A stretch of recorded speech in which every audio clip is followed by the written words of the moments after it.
Dohovor sa neodvážia, už buzerujú poctivých ľudí. Prečo zase stojíme? Ja neviem. Ticho!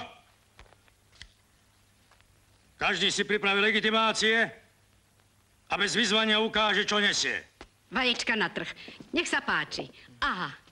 A pod nimi? Granáty. Ticho! A vy si pridržte zásteru. A na čo, prosím ich?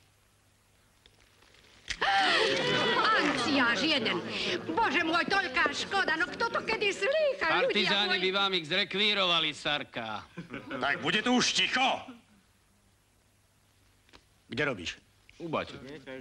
Pri štipkára. Revízora. A čo nesieš? Hrušky, prosím, ponúknite sa. Hrušky sú lepšie na pálenvo.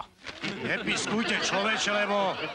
Pálenvo, buď pochválenvo. Tak vy neprestanete. Vy si robíte posmech z nových nariadení. Ja? Kto ste? No.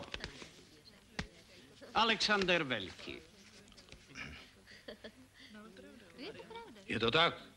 Alexander Veľký. No nie z Makedónie, ale z Bele. Čo máte v tom kufri? Neuveríte, ale bomby. Otvorte ho. Tu?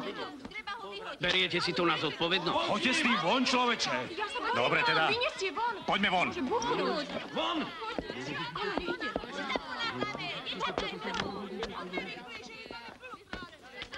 A my tu dokedy budeme stať? Štartuj. Máme vlak. Čo je? Nechaj. Stoj! Otvor to.